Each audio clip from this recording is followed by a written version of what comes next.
Hello students, welcome to the online live classes.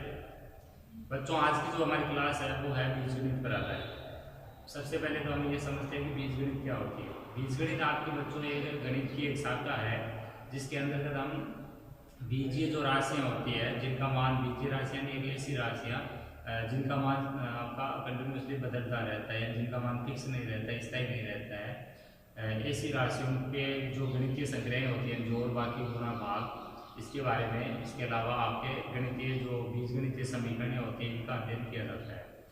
तो बीजगणित के अंतर्गत हम जो मेन जो दो चीज़ होती है वो है आपके अचर और चर। सबसे पहले हम ये समझते हैं कि अचर क्या होता है। अचर राशियाँ दो टाइप की राशि होती है, एक होती है अचर राशि, दूसरी होती है चर राशि। अचर राशि क्या होती है? ऐसी राशियां जिनका मान है वो स्थिर रहता है या जिनका मान है बदलता नहीं है, उन्हें हम क्या करेंगे? अचर राशियां। जैसे 1, 2, 3, 4, 5, ये आपकी जो गणितीय जो संख्याएं होती है या फिर गिनती की जो संख्याएं होती है वो कैसी राशि होती है बच्चों? अचर राशि। तो अचर राशियों में आप लिख सकते हो कि ऐसी राशियां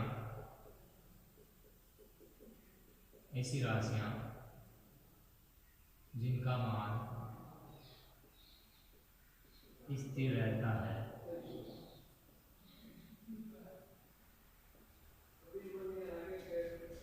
अर्थात कभी भी बदलता नहीं है। क्या नहीं होता है? बदलता नहीं है, उन्हें अचर राशियां कहते हैं।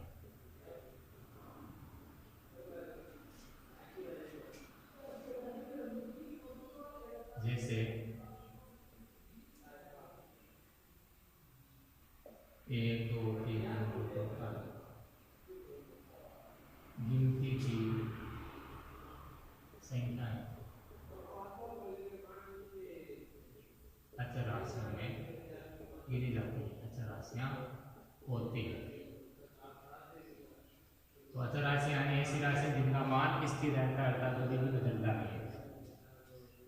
सेकेंड आपकी चर राशि।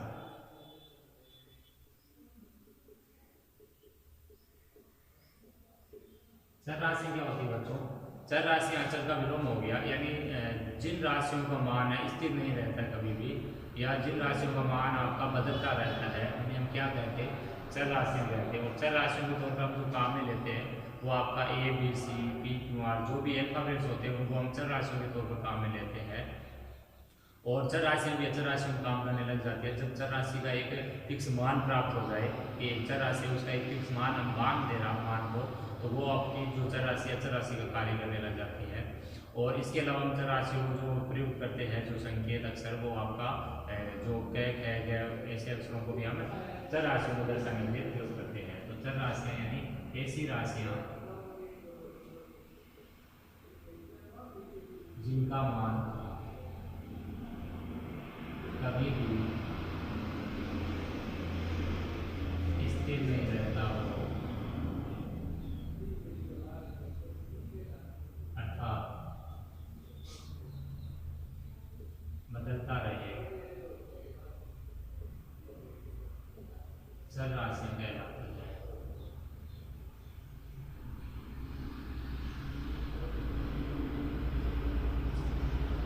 चर राशियों को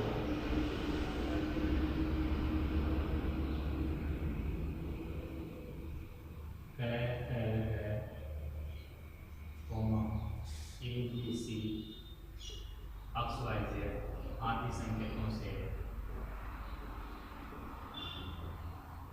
प्रदर्शित करते हैं। चर राशियों को बच्चों बीजीय राशि भी कहते हैं। चर राशियों को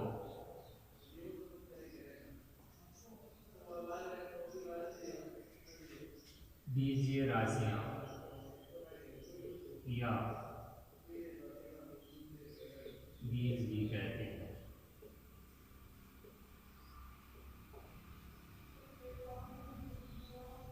ये होगी आपके चर और अचर की बात। एंड आपका चर हो गया, अचर हो गया हमारे। इसके बाद हम बात करते हैं कि जो बच्चों ये आपकी जो चर और अचर राशियाँ हैं इनके ऊपर हम गणितीय संग्रह करते हैं। जैसे अभी तक हमने संख्याओं को जोड़ा है तो वो अंकगणित में संख्याओं को जोड़ा है, ऐसे हम बीजगणित में भी संख्याओं को हम जोड़ सकते हैं। तो चर राशियों पर जो मूलभूत गणितीय संग्रह होती है, जोड़ बाकी गुणा भाग, वो सभी की सभी क्या होती है, लागू होती है। चर राशियों पर भी अचर राशियों के समान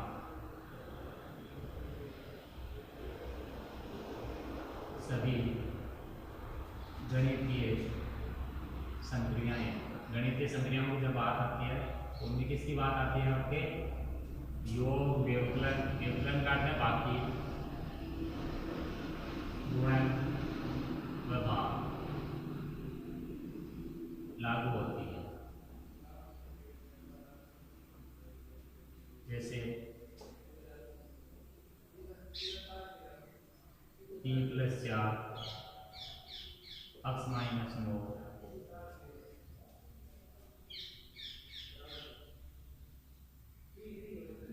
4y z/3। यहाँ पर जो है हमने चर राशियों कौन संक्रिया ली है, जोड़ की संक्रिया। यहाँ पर चर राशि में हमने क्या ली है, व्यवकलन संक्रिया। यहाँ पर 4 और y का है गुणा हो रहे, तो यहाँ पर हमने उनको गुणन की संक्रिया में लगाया है, और यहाँ z/3 का मतलब हमने उनको भाग के तौर पर लिखा है। नेक्स्ट समझिएगा आगे।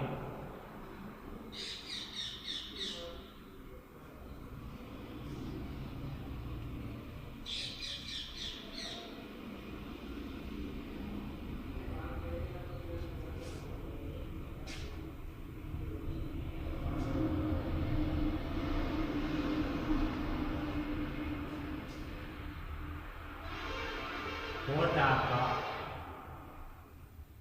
चर राशियों पर योग व गुणन की क्रमनियमितता का नियम लागू होता है, लेकिन व्यवकलन व भाग की क्रमनियमितता लागू नहीं होती।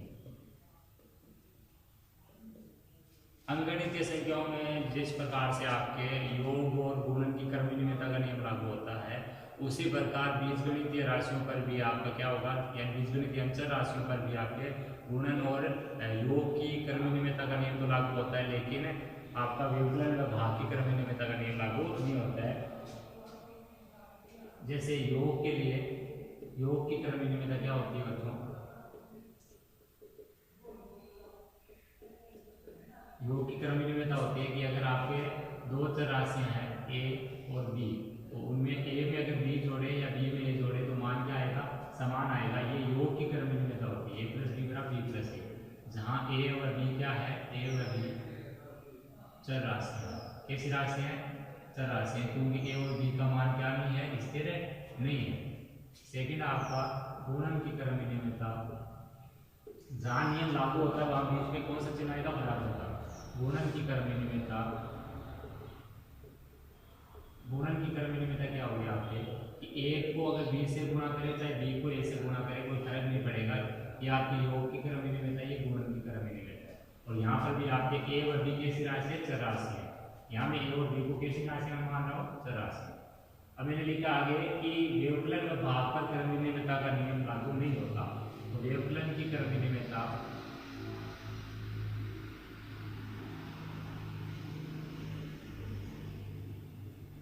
व्यवकलन की क्रमनियमितता में क्या होगा कि अगर आप a में से b घटाते हो या b में से a घटाते हो तो बच्चों आपका मान सेम ही आएगा। जैसे आप 5 में से 3 घटाओगे 2 आएगा, लेकिन वही 3 में से 5 घटाओगे माइनस का 2 आएगा। नियम लागू नहीं है, जहाँ नियम लागू नहीं है वहाँ बराबर का चिन्ह नहीं आएगा, वहाँ नॉट इक्वल टू का चिन्ह यानी बराबर नहीं का चिन्ह। लास्ट आपका भाग की क्रमनियमितता,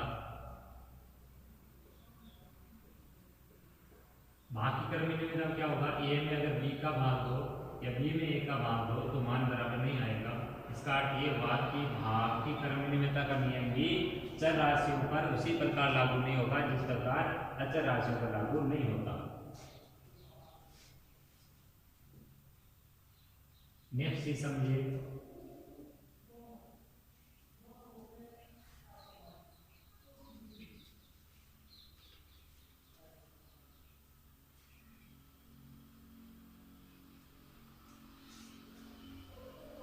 अगला हमारा बच्चों बीजीय व्यंजन। नेक्स्ट चीज क्या है, बीजीय व्यंजन।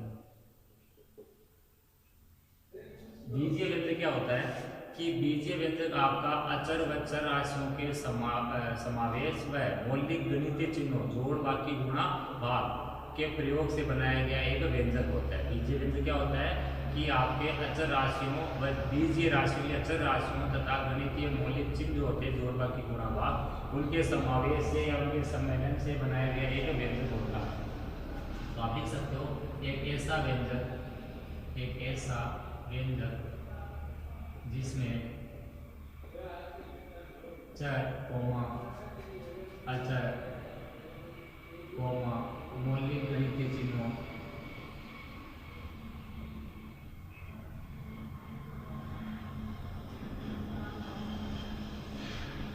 जोड़ बाकी गुणा भाग, ये गणितीय चिन्ह होते हैं मौलिक भाग का प्रयोग किया गया हो।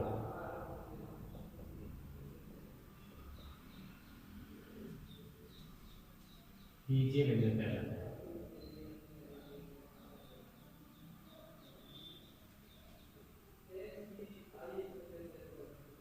जैसे इसके एग्जाम्पल समझ सकते हो आप, जैसे 3p + 5 या फिर 2 की पावर 3/2 माइनस का 6 या फिर आप लिख सकते हो r/7 या आप लिख सकते हो 3z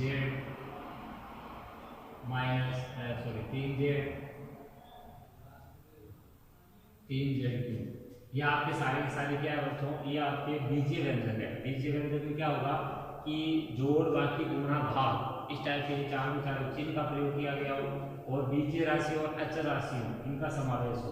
बीजीय व्यंजन में आपके बीजीय राशि होना आवश्यक है, अचर राशि या आपकी जो अचर राशि है उसका होना आवश्यक नहीं है। अगर एक बीजीय व्यंजक बनाना है तो उसमें आपके मौलिक जो गणितीय चिन्ह है जोड़ बाकी गुणा भाग उनमें से कोई सा भी एक चिन्ह और इसके अलावा आपके बीजीय राशि यानी ABC जो मैंने अल्फाबेट्स बताए थे वो आपके होना आवश्यक है। अगर इसमें मैं केवल 5 लिख दूँ यहाँ पर बच्चों में केवल 5 लिखूँ तो 5 आपका क्या है, एक अंकगणितीय संख्या है। मैं 7 + 5 लिखूँ तो वो आपका बीजीय व्यंजन नहीं है, वो आपका अंकगणितीय व्यंजक कहलाएगा या अंकीय व्यंजक कहलाएगा।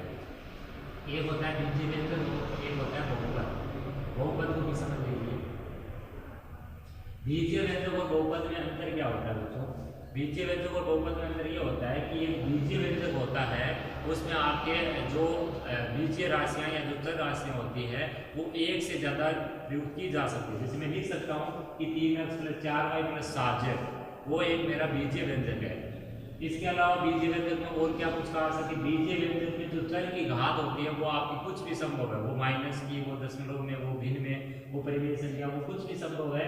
लेकिन एक बहुपद में जो आपकी चर की घात होगी वो आपकी क्या होगी, हमेशा एक धनात्मक पूर्णांक होगी। तो ये इनमें थोड़ा सा अंतर है। बहुपद में क्या लिखोगे आप, एक ऐसा व्यंजक जिसमें केवल एक बीज राशि हो या केवल एक बीज या चर, केवल एक बीज या चर हो तथा उस चर की, जिसमें केवल एक बीज या चर हो तथा उस चर की अधिकतम घात, उस चर की प्रत्येक पद में घात, वो चर जहां जहां आएगा बच्चों वहां पर घात धनात्मक पूर्णांक हो। कैसा पूर्णांक हो? धनात्मक पूर्णांक हो, बहुपद कहलाता है।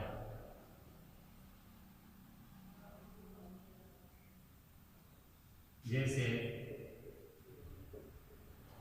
एक घातीय बहुपद, द्विघातीय बहुपद, त्रिघातीय बहुपद।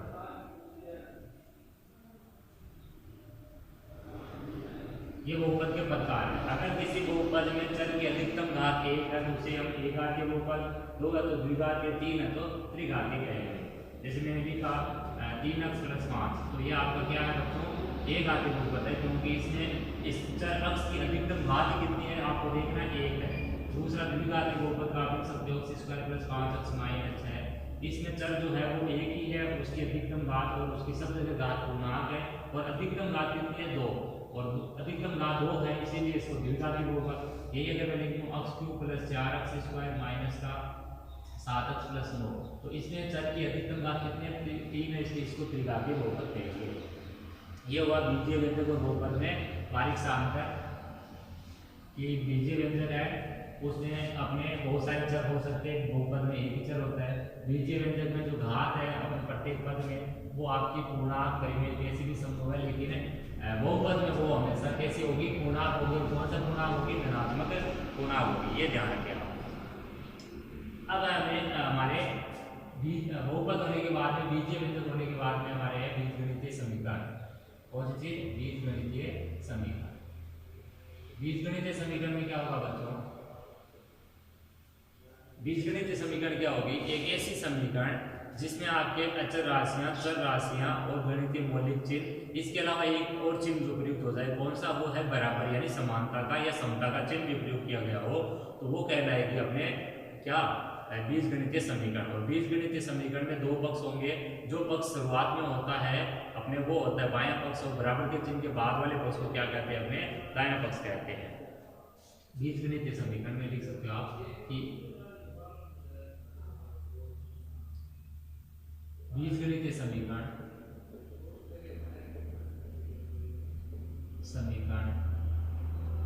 एक ऐसी समीकरण होती है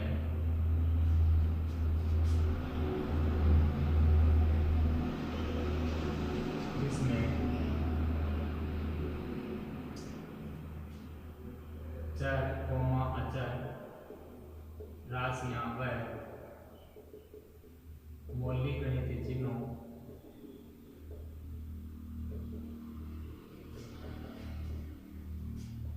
का प्रयोग, मौलिक गणितीय चिन्हों का मतलब है जोड़, बाकी, गुणा, भाग का प्रयोग किया गया हो तथा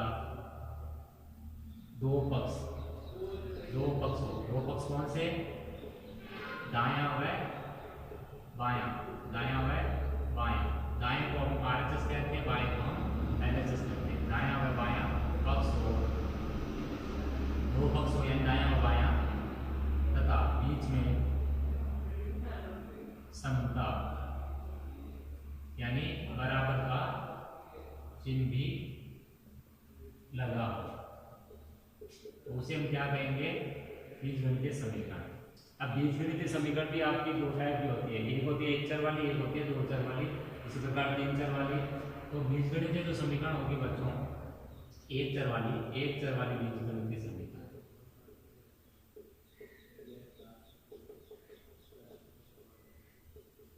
एक चर वाले बीजगणितीय समीकरण का एग्जांपल आप समझ सकते हो, जैसे 3x +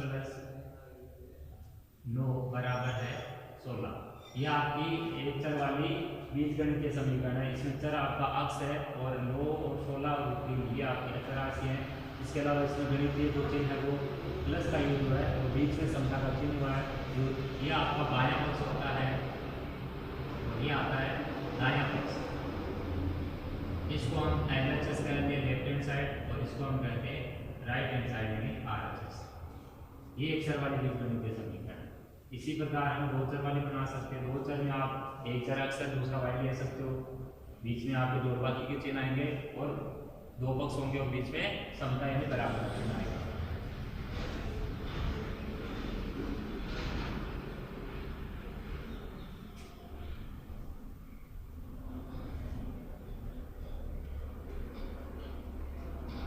नेक्स्ट है बीजगणितीय समीकरण का हल। किसी भी बीजगणितीय समीकरण में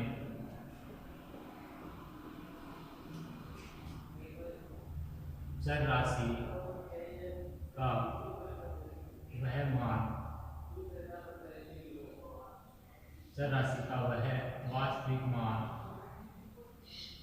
वाक का मतलब यहाँ आप पूरा लिख लीजिए, वास्तविक मान। कोई भी बीजगणित जो समीकरण होगी उसमें जो चर राशि होगी, होता है एक चर राशि हो, दो चर राशि वाली हो, चर राशि का वह वास्तविक मान जो समीकरण को, समीकरण का मतलब है समीकरण को संतुष्ट करता है, अर्थात जिससे समीकरण के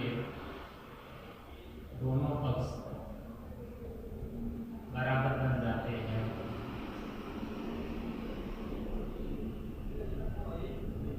समीकरण का हल कहलाता है। समीकरण का क्या कहलाता है बच्चों? हल कहलाता है।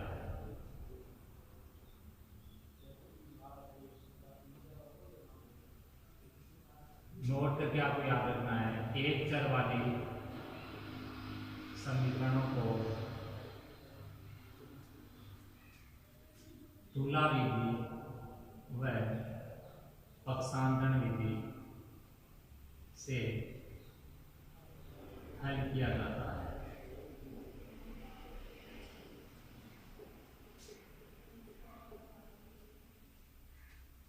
ठीक है बच्चों, तो ये है हमारे बीजगणित पर थोड़ा सा शॉर्ट संक्षिप्तीकरण कि बीजगणित क्या होती है, उसमें अचर राशि क्या होती है, चर राशि क्या होती है, बीजीय व्यंजन क्या होता है, बीजगणित की जो समीकरण क्या होती है, एक चर वाली समीकरण क्या होती है, उसका हमने लिख दिया। इसके अलावा आपके जो है वो बीजगणितीय जो आपके चर राशि हैं उनके ऊपर कौन कौन से गणितीय संक्रियाएं लागू होती है, कर्मनियमितता का नियम जोड़ और गुणा में लागू होता है, बाकी भाग में लागू नहीं होता है। तो इन सब चीज़ों को आज हमने समझा। तो नेक्स्ट क्लास है उसमें हम आगे इसको प्रोसीड करेंगे, आगे बढ़ाएंगे। तो आज की इस क्लास को यही